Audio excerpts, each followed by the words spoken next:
Como já fizeram referência, eu sou o Nazir Conceição, sou da Arquidiocese de Cascavel, no Paraná. Sou da paróquia São José Operário, meu grupo de oração é o Sede de Deus, que acontece todas as segundas-feiras, às 20 horas. Sou casado com a Nara Maria.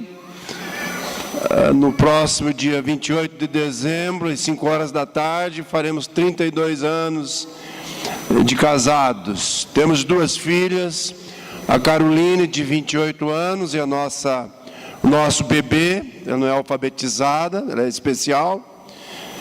E temos a Thalita Raquel, que, se viva estivesse, estaria com 21 anos, faleceu aos 12 anos. Tenho a graça de estar caminhando na renovação carismática católica há 25 anos. E sou muito feliz por estar aqui em Franca pela terceira vez, segunda vez, pregando o Evangelho. Aqui nós estamos diante de uma plateia paulista ou mineira? Ah, obrigado, entendi tudo. Está misturado, tá certo. É capaz que vocês estranhem um pouco o meu sotaque, porque sou do sul, mas não se preocupe que eu estranho o seu também, tá? Brincadeira, não estranho nada, porque eu viajo para todo o Brasil, eu já conheço bem todos os estados da Federação e Distrito Federal, e alguns deles eu fui várias vezes, então nem eu sei qual é a minha identidade em termos de sotaque, né? Mas, enfim, como disse, eu repito, estou contente por ter sido convidado por José Carlos, o vosso coordenador aqui da Diocese, conselheiro da Renovação do Estado de São Paulo. Fico feliz de estar aqui para rezar com vocês mais uma vez. Eu sei que esses estofados que vocês agora estão sentados terão o privilégio de bem utilizá-los durante 2 dias.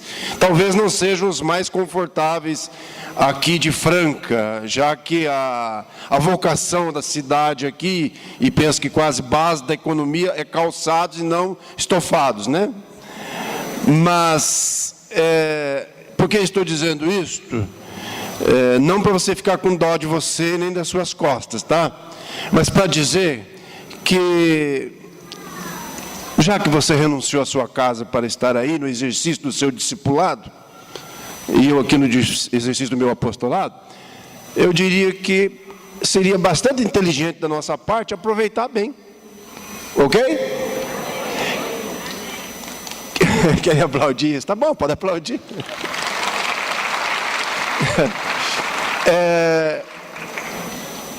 Quem nos dá a graça de estar vindo aqui fazer um encontro carismático conosco, a primeira vez, é o seu primeiro encontro carismático, levante a mão para nós conhecer, pode manter a mão levantada assim, primeira vez, olha quanta gente bonita aí, maravilha, sejam bem-vindos, uma salva de palmas para estes que vêm pela primeira vez. Eu gostaria de conhecer os coordenadores de grupo de oração que estão aqui. Levante a mão, por favor, os coordenadores. Mantenha a mão levantada. Ô Zé, você disse que era 140, Zé. Tá bom, estou brincando. Alguns estão trabalhando no grupo. Olha, não liga de eu estar fazendo esse serviço policial, não, tá? Mas é por amor, por carinho a vocês e pela renovação carismática também. E eu sou também do Conselho Nacional do Movimento, então é bom saber um pouquinho o perfil, né? Tem coordenadores aqui de ministérios também conosco, não? Quem é coordenador de ministério? Tá bom. Quem é servo já do grupo de oração? Levante a mão quem é servo. Oh, coisa boa. Servo que não serve, não serve. Tá bom, né? E todo o povo de Deus aqui, né? Coisa boa. Então vamos, olha, eu começo contando uma historinha para vocês. Lá em 1991, final de 91, virada do ano, eu estava vindo da cidade de Foz do Iguaçu. Foz do Iguaçu, muitos de vocês acho que conhecem, né? Porque é fronteira lá tríplice fronteira. E eu moro próximo de lá, né? Cascavel é próximo. Inclusive, a demanda lá de voos lá em Foz do Iguaçu, por ser internacional, é maior, né? Inclusive, estou vindo de Foz. 2 horas de carro. Então, próximo. E eu trabalhava numa grande empresa, talvez o maior grupo privado nacional. Trabalhei lá durante 15 anos e também já trabalhei em São Paulo, capital, e na época, gerenciando uma unidade naquela empresa, eu fui a Foz do Iguaçu a visitar clientes e era coisa, na minha função, era coisa tipo ir pela manhã e no máximo voltar à tarde, né? Mas nós estávamos, era já o nosso 6º ano de casados, e nós estávamos numa crise no casamento, estava com muita dificuldade.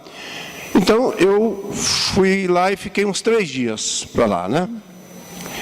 E eu não sei, minha mulher era muito incompreensiva, porque eu era casado, mas eu levava assim vida de solteiro, né? Tinha namoradas, e eu bebia bastante, e ela... Ué, eu falei alguma coisa errada? Eu não entendi. Mas tá bom. E nós estávamos numa época bastante complicada. O som está chegando aí, não? Aí atrás, tá? Legal? Então tá. E nós estávamos numa crise, muita dificuldade no casamento. Eu até tinha dado 2 cheques na época. Naquela época eu ganhava algum dinheirinho, né? Eu me lembro que, por incrível que pareça, o meu olerite que eu guardei até esses dias, roubaram a minha carteira lá em Brasília. Por incrível que pareça, lá em Brasília. Já ouviram falar nessa cidade? Já Brasília? Já. E roubaram lá no centro de convenções em Brasília, e foi junto ao meu olerite que eu tinha guardado da recordação. Ganhava, fora as mordomias, ganhava 33 salários mínimos. Bom salário, né? Eu sei que quem trabalha aí montando sapato ganha mais, mas... Então, detalhes, né? Mas só para dizer. Então, era um homem orgulhoso, porque tinha grana, bebia bons uísques, se é que o uísque é bom, e levava uma vida assim bem estragada, né? E eu estava lá, e na verdade eu sou oriundo de uma família bastante católica, sou de uma família bastante simples, somos da roça. Inclusive eu também não tive oportunidade nem de fazer um curso superior, só os mais novos da minha família que fizeram. Então, mas eu me lembro na roça, os pais, 9 filhos, sobretudo a mãe, juntavam em volta da mesa a renca para a oração do Santo Terço. Então a gente tem uma base católica, bem tradicional, se bem que depois que a gente fez o sacramento do crisma, o sacramento do tchau, a gente foi embora da igreja também, né? Então estava nessa vida, né? Jovem, daí solteiro, e casei, nem percebi que casei, né? Continuei no embalo. Mas a situação estava muito ruim, era muita bebida e essas coisas todas, né? Chegando tarde em casa, amigos e tal. E aí eu nem sabia que tinha um batalhão de gente, um exército rezando por mim, porque minha esposa já tinha pensado em suicídio, eu também tinha pensado, sabe, que não dava certo e tal. E eu tinha até deixado 2 cheques assinados em branco para ela. Falei, vai lá você então no advogado e cuida disso. E ela deu entrada lá, até na separação na época. Deu a entrada só, né? E eu vim de Foz do Iguaçu, e o pessoal tinha me convidado para ir fazer um encontro lá na Carismática. E eu, por incrível que pareça, a negação era total. Mas, naquela sexta-feira à tarde, eu me abstive de bebida, porque eu bebi inclusive durante o dia já. Mas quem tem uma vida social mais ou menos, não parece que bebe, né? Bêbado é aquele coitado que vem com a bicicletinha lá do trabalho, às vezes sujo, aparentemente mais simples. O servente pedreiro encosta lá no boteco, fica bêbado até cair. Esse é bêbado, né? Mas quem está mais no social, assim e tal, não é bêbado, né? Só bebe socialmente. Era mais ou menos assim. Só que eu estava bebendo bastante. E aí o que aconteceu? Depois eu não sabia, nem eu entendia por quê, mas eu vim de Foz do Iguaçu direto para aquele local daquele encontro. E tinha lá 543 pessoas. Foi o que me disseram na época, né? Mas eu cheguei naquela fila para fazer a inscrição para o encontro, e eu estava lá. Para começar, eu olhava assim para aquele povo na fila, assim, né?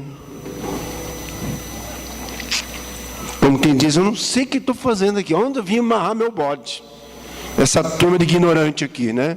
Mas eu estava lá, naquela fila, amargurado, com vontade de tomar uma, estava lá.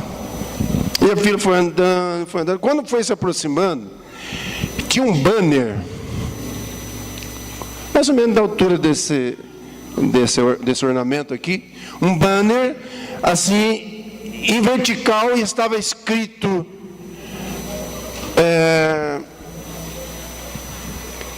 porque eu te aprecio e te amo. Eu olhei para aquilo, aí não tinha como não olhar, era grande, eu estava na fila e olhava, porque eu te aprecio e te amo. Comecei a olhar para aquilo, a impressão que eu tinha é que aquela palavra, ela vinha, como quisesse se materializar. E eu fui caminhando naquela fila, olhando, e aquilo foi mexendo comigo, e eu falei, eu não estou legal, eu estou tremendo, isso é falta de tomar uma, né? Mas não era. Sabe quando alguma coisa escrita mexe com a gente? Nunca vi disso. E eu, cético que era, enfim, fiz inscrição, paguei e entrei. Aí chego lá dentro, tinha uma senhora que não esquecerei dela, foi a primeira a anunciar a palavra para mim, trabalha até hoje na Emater, 25 anos atrás. Aquela mulher começou a falar, e de repente eu escutei que ela falou aquilo que eu tinha visto lá fora. Aí isso marcou para mim. O que é que ela estava falando lá, que eu tinha visto lá fora? Isaías 43. Depois eu percebi que isso era muito usado em meio aos encontros carismáticos. Era exatamente o capítulo 43, é o versículo 4, que está escrito assim: porque és precioso aos meus olhos, porque eu te aprecio e te amo. Por muito reino por ti, entrego nações em troca de ti. Mas ela leu mais desse capítulo 3. Você tem uma Bíblia, desse capítulo 43. Você tem uma Bíblia aí? E eu vi que tem bastante gente que vem pela primeira vez, glória a Deus. E para nós também, a música falava qualquer coisa a gente fazer a experiência do primeiro amor. E eu vou aqui, sem medo de ser repetitivo, ler novamente o capítulo 43 aqui, ó. E agora eis o que diz o Senhor: aquele que te criou, Jacó, e te formou, Israel, nada temas, pois eu te resgato. Eu te chamo pelo nome, és meu. Se tiveres de atravessar a água, estarei contigo, e os rios não te submergirão. Se caminhares pelo fogo, não te queimarás, e a chama não te consumirá. Pois eu sou o Senhor teu Deus, o Santo de Israel, o teu Salvador. Dou o Egito por teu resgate, Etiópia e Sabá em compensação. Por quê? Porque és precioso a meus olhos, porque eu te aprecio e te amo. Permuto o reino por ti e entrego nações em troca de ti. Fica tranquilo, pois estou contigo, e do Oriente trarei tua raça, e do Ocidente eu te reunirei. Palavra do Senhor. Foi exatamente, irmãos e irmãs, esta pregação que eu vi. E eu vou me amparar nela para dar para vocês esta grande notícia, essa estupenda notícia, para você que já ouviu e para você que tem oportunidade de ouvir pela primeira vez. Você não é um qualquer, você não está sozinho neste mundo, você não é fruto do acaso, tem alguém infinitamente superior a você que pensou em você.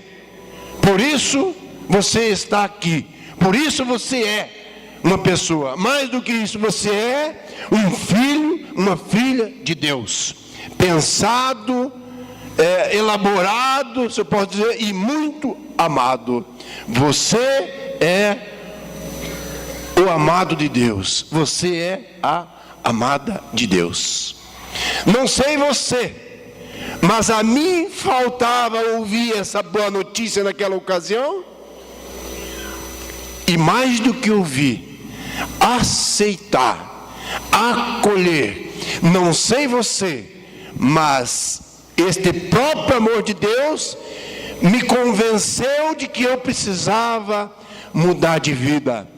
Mas eu não tive um encontro com Deus nessa ocasião, naquela noite de sexta-feira, aí pelas 8 da noite. Não encontrei um Deus apontando para mim os meus erros, as minhas mazelas, as minhas fraquezas, os meus pecados, enfim. Eu digo para você que eu comecei a chorar na sexta-feira à noite. Quanto mais aquela moça falava do amor de Deus para mim, não só eu pensava, ela sabe tudo da minha vida, alguém veio fofocar, mas como a ternura de Deus levava a uma tomada de consciência de tal forma que o filme da minha vida passava, parece que naquela noite, aí eu chorava muito. O orgulhoso começava a se entregar e depor as suas armas, depor as suas garantias, suas seguranças. E aí eu digo para você, eu chorei na sexta-noite, eu chorei no sábado, eu chorava no domingo, e depois que acabou o encontro, eu peguei a Bíblia, minha primeira Bíblia, já era uma Bíblia usada, que estava lá pelos cantos, que eu não usava. Eu logo tive que substituir, porque, digo para vocês, eu engrossei ela com tantas lágrimas. Toda vez que eu pegava a Bíblia, minha mulher achou que eu tinha ficado louco. Especialmente as cartas, eu chorava em cima da Bíblia. Como a gente diz, foi literalmente uma lavada. E depois eu fiquei pensando, mas como é que eu não percebia que a minha vida era estragada? Como é que eu não sentia esse amor de Deus? Como é que eu não tinha esta consciência? Pois é. E o que faz Deus para expandir o seu amor? Ele que quer mais e mais abrir, expandir as estacas do seu conhecimento, do seu amor, da sua misericórdia. Toma uma pessoa como eu, e que depois convence a esposa de ir lá e retirar os cheques lá do advogado, que recobra uma vida, e que graças a Deus nunca mais precisamos brigar, nunca mais precisamos discutir, nunca mais precisamos beber cachaça, nunca mais precisamos levar uma vida estragada, uma vida devassa, uma vida de quem realmente está distante de Deus. Porque eu passei a ficar próximo de Deus, não mais distante de Deus. Pelo amor.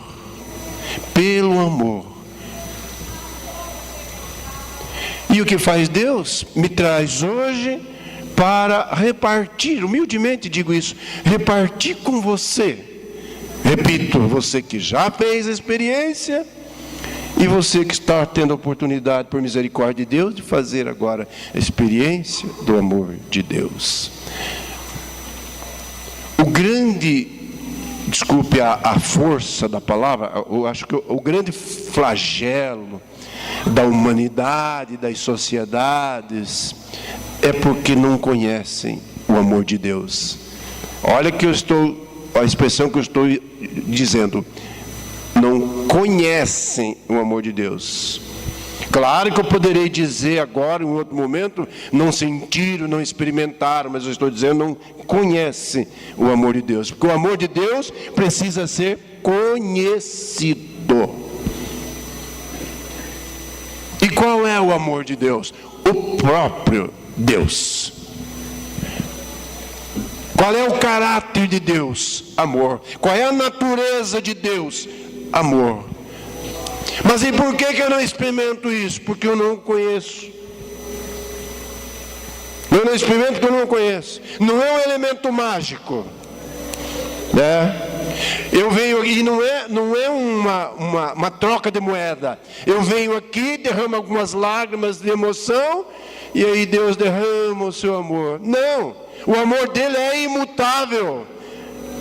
É imutável. Eu vou fazer a experiência na medida que eu o reconheço como Deus. Que eu reconheço como Deus. Todas as ações de Deus, todos os feitos de Deus, se nós estivermos nele, nós identificamos como um ato de amor. Um dia eu vi um comentário nessas revistas de avião do jornalista Alexandre Garcia, que me fez até corrigir um pouco a minha rota, porque isso coube para mim. Ele dizia que nos primeiros voos dele, que tem a experiência de andar de avião, ele admirava, eu queria a janela sempre, para contemplar a maravilha vista lá de cima, a obra criada de Deus, né? As matas, os campos, as colinas, enfim, até no voo mais baixo, os rios, os oceanos, né? E depois a gente vai esquecendo disso.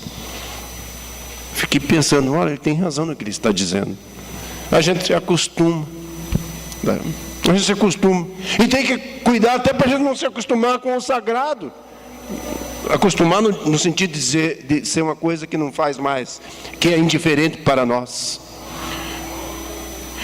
Se nós estamos no Senhor, nós temos a capacidade de olhar para umas flores dessa, uma rosa dessa, e ver a obra de Deus aqui. O amor de Deus, a diversidade das flores, não quero fazer aqui poesia, a diversidade das flores, para embelezar os campos, os jardins. Por quem que Deus fez isso? Não é por amor a cada um de nós? A diversidade dos alimentos que vem à nossa mesa, não seria uma obra de amor de Deus para nós? Podia fazer só umas 8, 10, já estava bom, já nós nos alimentávamos.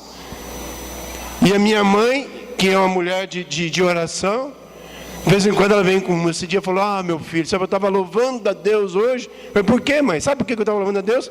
Por tanto tempero que tem. Eu falei: mãe, tempero?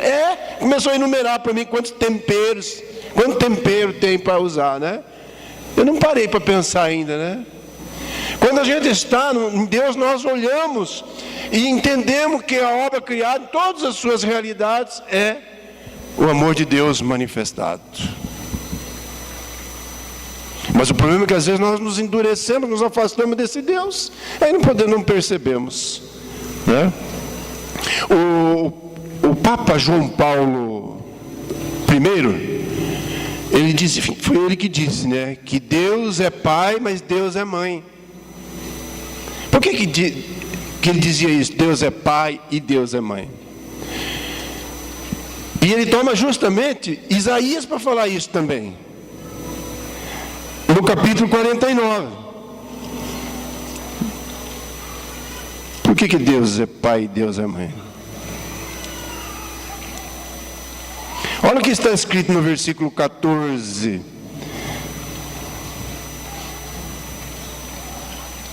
Do capítulo 49 de Isaías. Sião dizia: o Senhor abandonou-me, o Senhor esqueceu-me. Alguém já teve essa sensação alguma vez? Acho que Deus esqueceu de mim. Fala a verdade. Alguém aí já pensou isso? Já, né? Não pode. Do jeito que está as coisas, acho que Deus esqueceu que eu existo. Está vendo? Essa história é antiga, né? O Senhor abandonou-me, o Senhor esqueceu-me. O autor bíblico diz: pode uma mulher esquecer-se daquele que amamenta? É Deus falando através do profeta. Pode uma mulher esquecer-se daquele que amamenta? Não ter ternura pelo fruto de suas entranhas? E mesmo que ela o esquecesse, eu não te esqueceria nunca. Eis que estás gravado na palma de minhas mãos. Tenho sempre sobre os olhos tuas muralhas. Interessante isso, né? Pode uma mulher esquecer-se daquele que amamenta? Por isso que João Paulo I foi curtíssimo pontificado. Ele usa deste texto para dizer que Deus é pai e Deus é mãe, né? Deus usa aqui um comparativo daquilo que mais se aproximaria, vamos dizer, embora seja um amor terreno, do amor de Deus.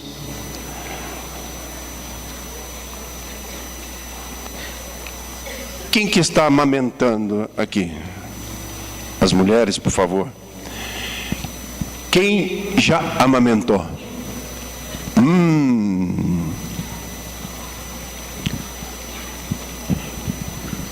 Você estava amamentando, ou estava por amamentar, o período de amamentação, e o seu filho estava distante, você estava trabalhando em outro lugar, ou no outro compartimento da casa, não sei. Qual é o sinal que você tinha nos seios que estava na hora de amamentar?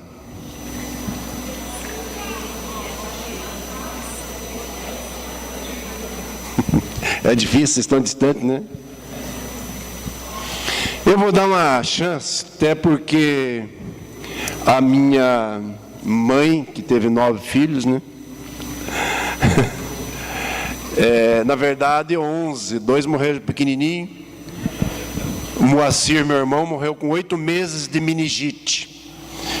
E teve uma outra menininha que morreu com 7 dias ainda. Mas amamentou muito. A minha mãe dizia assim, que ela falava que os seios doía. O seio dói? Dói. Ela dizia assim que ficava empedrado. Acho que vocês entendem o que ela quis dizer. Talvez você usaria uma outra expressão, né? Para dizer que ficava duro, né? Cheio. E também uma outra coisa, o seio começava a vazar. É isso. Com base nessas coisas também, pode a mulher esquecer o filho que amamenta? Não ter ternura do fruto das suas entranhas? Pois é, esse é o comparativo. Deus diz: ainda que ela venha esquecer, eu não te esqueço nunca. Nós temos dificuldade às vezes e cometemos juízos e julgamentos com as pessoas que, segundo a nossa concepção, não está direitinho, não está fazendo a coisa certa. E nós temos a tentação de achar que porque elas fazem as coisas erradas, Deus não as ama. Mas não. Eu dizia, a natureza de Deus é amor. Por isso que Ele ama do jeito que eu sou, do jeito que você é. Ah, não, eu dou os 10% de dízimo, porque eu vou dar porque eu preciso ser amado por Deus. Engano seu. Ah, não, mas o fulano coordena lá a renovação, ele é mais amado. Ele é intercessor, reza 24 horas, é mais amado. Não, o outro é ministro da Eucaristia, por isso ele é amado. O outro trabalha na pastoral. Não. O outro não faz nada, é bandido, é estuprador, é tudo isso. É amado. Deus não pode se desdizer. A natureza dele é assim. Por isso que nós encontramos lá na primeira carta de São João, no capítulo 4,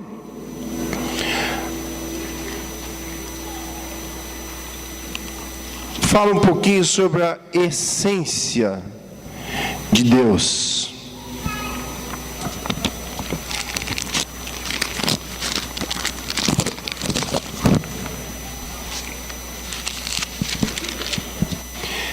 Capítulo 4, primeira carta de São João.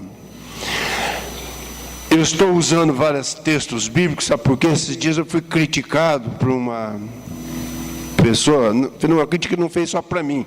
Falou, hoje os pregadores vão lá e pregam, são capazes de pregar uma hora lá e não usa a Bíblia. Eu falei, olha, eu uso, mas em todo caso vou tomar mais cuidado, usar mais, né? A palavra de Deus. Está escrito assim, capítulo 4, da primeira carta de São João. Caríssimos, amemo-nos uns aos outros, porque o amor vem de Deus, e todo o que ama é nascido de Deus e conhece a Deus. Lembra que eu falei? Conhece o amor de Deus? Aqui não faz diferença de você, do que está escrito, conhece a Deus ou conhece o amor de Deus. Sabe por quê? Olha o que segue, aquele que não ama não conhece a Deus, porque Deus é amor. Então, conhecer a Deus equivale a conhecer o amor de Deus. Conhecer o amor de Deus equivale a conhecer a Deus. Versículo 16. Nós conhecemos e cremos. Olha, está vendo mais um elemento aqui, ó? Conhecemos e cremos no amor que Deus tem para conosco. Deus é amor. E quem permanece no amor, permanece em Deus, e Deus nele. Você arrisca falar para a pessoa que está do seu lado e ó, sabia? Deus é amor. Fala para ela.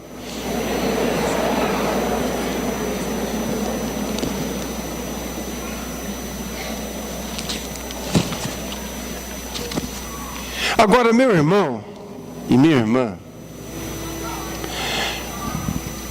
eu dizia já no início, por que temos dificuldade? Essa coisa, com todo respeito, por isso que nós devemos nos esforçar, fazer a nossa parte.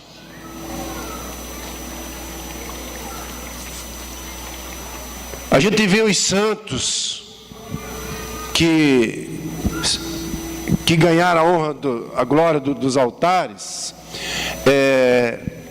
Eu tinha visto uma santa aqui? Não, acho que era lá na intercessão. A gente acha que eles estão prontos, nasceram prontinhos, todos os santos. Não, eles trilharam um caminho para chegar à santidade. Então, essa coisa de amor de Deus, amor aos irmãos, o perdão, isso aí é constitutivo de cristãos.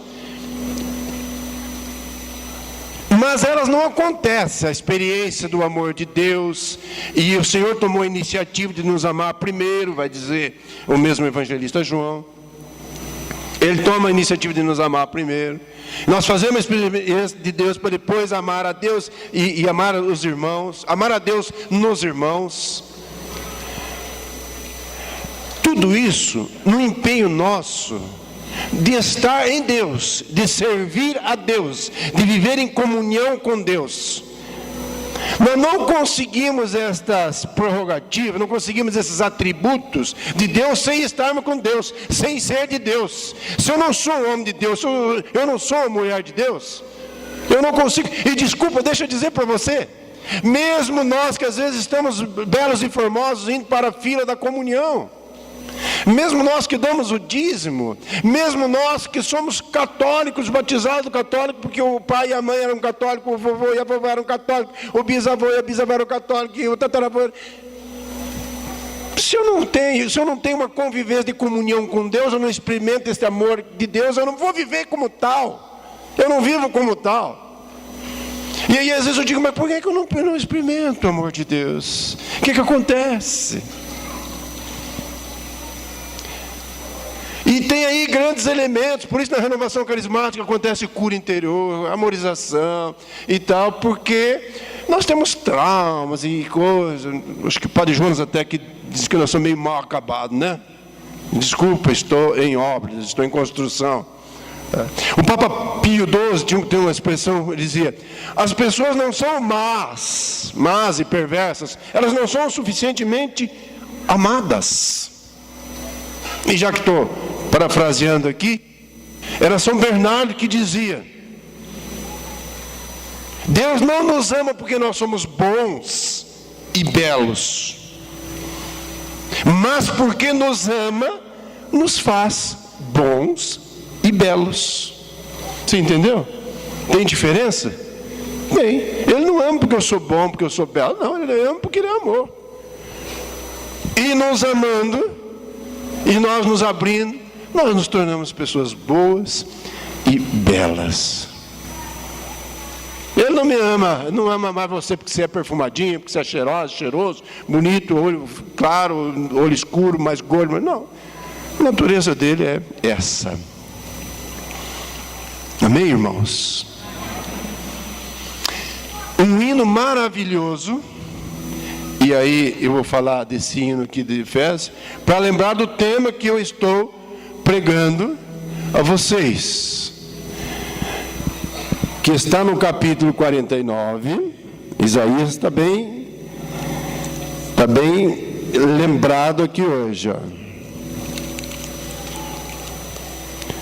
Eu às vezes me perco um pouco meus papéis aqui, mas me encontro.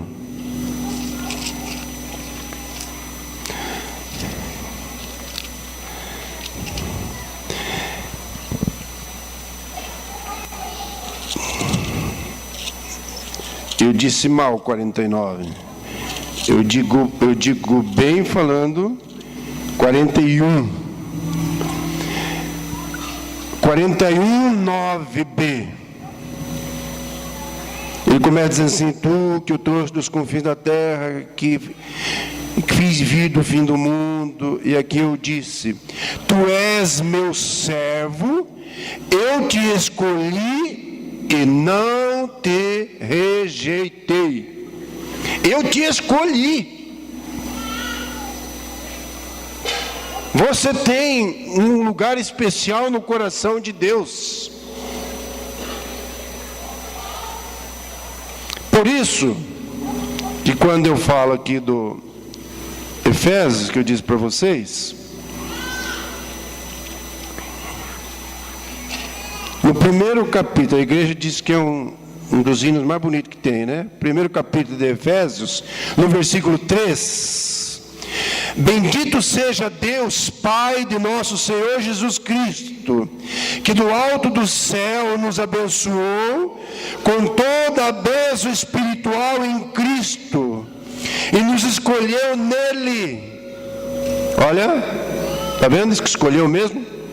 Isaías diz que escolheu, e nós estamos vendo aqui, ó. Escolheu e não rejeitou. E o apóstolo está dizendo aqui: nos escolheu nele antes da criação do mundo. Irmãos e irmãs, não é brincadeira. O que eu trago para vocês é um episódio do céu. É a palavra de Deus que eu estou anunciando a vocês. A palavra de Deus é a verdade de Deus para nós.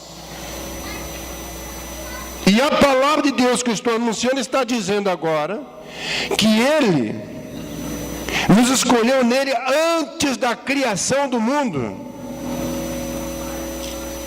Fala para a pessoa que está ao seu lado: você foi escolhido antes da criação do mundo. Pode falar isso.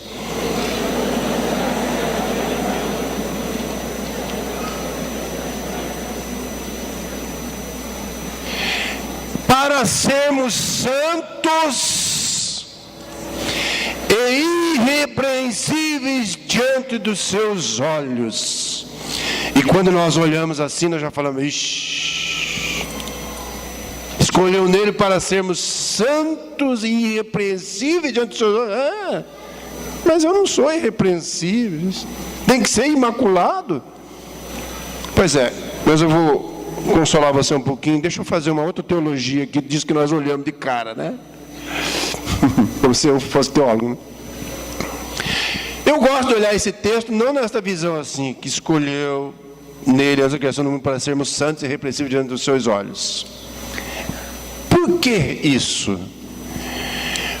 Porque diante dos olhos de Deus que nos ama, nós somos santos e irrepreensíveis. Desculpe, mas você aí, diante dos meus olhos, você não é santo e irrepreensível. E eu, diante dos seus olhos, tenho certeza que... O que acontece conosco? O nosso amor, a nossa visão é humana. Humana demais, parafraseando a música do padre Fábio de Mello. Eu não consigo ver isso, porque eu já começo a julgar você, facilmente apontar, fazer juízo, né? E você aí também, você pode ser que aconteça isso. Já começa a botar defeito: mas não estou gostando muito dessa pregação. Eu achava que esse pregador era diferente, ele é muito assim, muito assado, não sei o que e tal. Ou seja, faz parte da nossa miséria humana. Para Deus não. Ele nos vê como santos, irrepreensíveis, imaculados, revestidos com o sangue do seu Filho Jesus. É assim. Que lindeza, que maravilha. E nós, se continuássemos o texto, nós resplandecemos. Deus olha para nós como se olhasse para um espelho. Ele se vê em nós, porque nós somos imagem e semelhança dele. Que maravilha. Por isso Deus me livre e guarde de cometer um aborto. Deus me livre e guarde de abusar do corpo de uma pessoa. Deus me livre e guarde de assassinar alguém, de espancar alguém. Deus olha para nós e para qualquer uma ou outra dessas pessoas que eu citei como um espelho. Ele se vê em nós. Nós somos santos e irrepreensíveis, não diante dos nossos olhos, diante dos olhos de Deus. Irmãos, quando nós conhecemos esta maravilha, esse chamamento de Deus para nós, vai dizer no capítulo 15 de São João: eu não te chamo servo, te chamo amigo. Vai se aproximando, vai criando intimidade com Deus. Quando nós fazemos essa experiência, nós vamos vendo a relação de valores relativa a essa matéria para nós muda. Muda, sabe por quê? Quantos de nós que vivem mendigando amor? Não é verdade? Quantos de nós, pega os casais, por exemplo. Quantos casais que não se entendem, brigam, etc. Há carência de amor no homem, há carência de amor na mulher. Mas o que acontece? Tomando casais como exemplo, poderia ser outro. O homem se dirige à mulher carente de amor, com um prato vazio, em busca de preencher. Mas por outro lado, a sua esposa vem ao seu encontro igualmente com um prato vazio de amor. E nós então mendigamos amor dentro de casa, nós mendigamos amor na rua, nos nossos relacionamentos, com as nossas carências.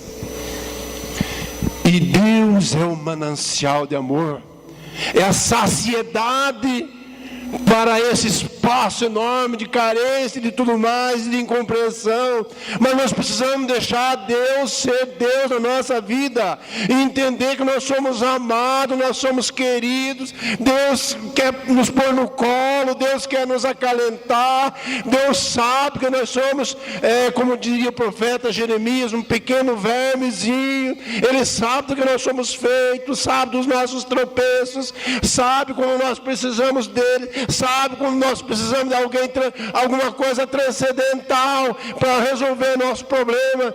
As coisas desse mundo definitivamente não nos preenche, Deus sabe disso, e nós, desculpa a expressão, às vezes somos lerdos, somos tardios para identificar o que é bom de fato, e bota bom nisso para nós. Aliás, me lembro aqui de uma música, eu via um Padre Zeca cantando, mas acho que é da Adriana, que fala um pouco desta: se compreendesses como eu te amo, se compreendesses como eu te amo. É isso que diz a letra? Sai essa... Conseguem cantar isso? Sim, né? Isso, que o Evangelho está me ajudando aqui. Vamos usar essa música? Não precisamos de mendigar amor, meu irmão, minha irmã. Você que chora pelos que... meu marido não ama. Vamos crescer. Minha mulher é uma toperona, não me ama, não dá carinho. Vamos crescer. Vamos deixar Deus nos amar. Nós vamos, ao invés de ficar mendigando, pedindo amor. Sabe por que eu estou falando isso? Porque eu era assim. Eu sonhava casar com uma mulher tão meiga. E minha mulher não era meiga, coisa nenhuma. Depois ficou meiga porque eu parei de mendigar amor, passei, fiz a experiência de Deus primeiro, comecei a transbordar amor para ela, até estranhou. 60 dias achou que eu estava louco, aguardando a próxima. Falei, esse cara está aprontando agora, só que faltava agora, andar com uma Bíblia para cima e para baixo, debaixo do braço agora, com um terço na mão.